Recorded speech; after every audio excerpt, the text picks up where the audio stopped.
how would the Hall handle the Hoyas' big men? How about ball handling? Leitner and the Wolves blow past Barkley's Suns with a 14-1 start. Last 6 seasons, and they beat Bobby Knight twice in 5 weeks just 3 years ago. Tonight at Assembly Hall, the fans were ready. We're the Hoosiers. First half, Minnesota's Dana Jackson skying to reject Matt Nover. He was ready indeed. On offense, Vashon Leonard, not named for Rogie Vashon, gave Minnesota an 8-point lead. More defense, the steal from Greg Graham. Leonard, the long pass to Ariel McDonald. Minnesota led by 12 points. Indiana finally getting it together. Henderson in for the slam within 8. Damon Bailey drives baseline, finds Henderson. The layup is good. Indiana down by 35-30 at the break. In the second half, Gophers Townsend Orr spots up for 3. Bang. Gophers by 9 again. Damon Bailey, though, taking control for the Hoosiers. Hits the 3 of his own. Indiana down by 6. Then off the missed free throw, Calbert Chaney averaging 30 points over the last 3 games.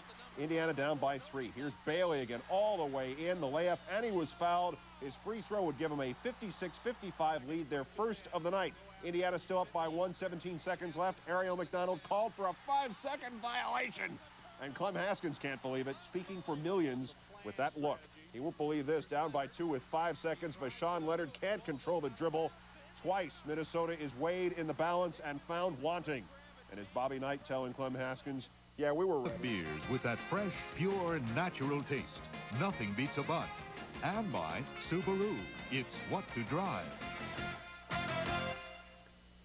Welcome back to an hour-long Sports Center, and despite being in the country for 10 years now, Manute Bol continues to learn about American customs. The Price is Right is one of his favorite shows, so he must have felt like his wife had won the Showcase Showdown, which he went on down to Atlantic City Monday and won nearly $500,000.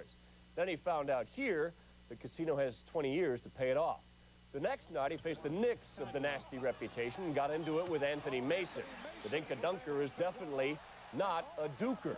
But this upcoming attempted punch has cost him $3,500 of his wife's winnings. Manute saying, Mason shoved me. This stuff has got to stop. Maybe the fine will stop his retaliation. Final seconds of this game tonight in the third quarter, when Indiana's Sam Mitchell throws it from nowhere, and the Heave cut it down to 7. The Pacers trailing throughout this game, but had the lead when Tim Perry knocked down a 3 for the Sixers to tie the game at 120 and send it to overtime. Pacers had another 2-point lead. This time it won't go for Perry, and Detlef Schrempf, the star of the game, pulls down the rebound. He had 31 points on the night, and Bob Hill's team pulls off another magical evening. In their last game against Charlotte, they came from 14 down in the fourth quarter. This time, the Sixers, who had won 6 of 7 at home, are denied as Indiana continues to lead this season series. On Hive Drive, the Hornets hosting the Kings.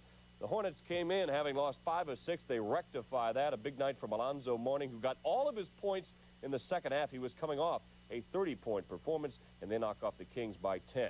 Let's check out some games in progress starting at the L.A. Arena, where it's early on in the second quarter. Utah up on the Clips, and they are 11-8 on the road as they come in, and they have handled the Clips throughout their season series. Denver losing by 10 at Oakland, where they have lost in the last 7 tries. More bad news for the Nuggets. Mark Mason will be out 2 weeks with a wrist injury. In college ball this year, the closer the good teams have gotten to the #1 ranking, the more often they've dropped the H in the word hoops and made it oops. Tonight, North Carolina, at worst, the second favorite to be #1 next week, tried to keep their H attached against 19th-rated Florida State. Carolina's big man, Eric Montrose, in early foul trouble, and State took advantage. Rodney DeBard blocks Henrik Rodel. Sam Cassell passes back to DeBard for the jam, and it's a 19-2 Florida State run. Oops, droops, loops, then Charlie Ward throwing a pass. Carolina stunned.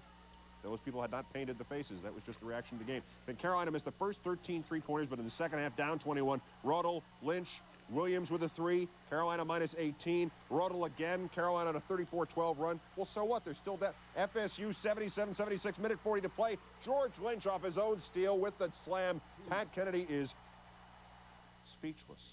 And well, he should have been. There have not been many games like that one in college basketball of late, as the Heels go to 6-0 in the ACC. And Florida State, which had hopes of knocking off Duke and Carolina in the same week, instead, they're probably all still with their mouths agape after that game. As Steppenwolf sang, and you remember them, the guards from Dayton, class of '68, 1 is the loneliest number.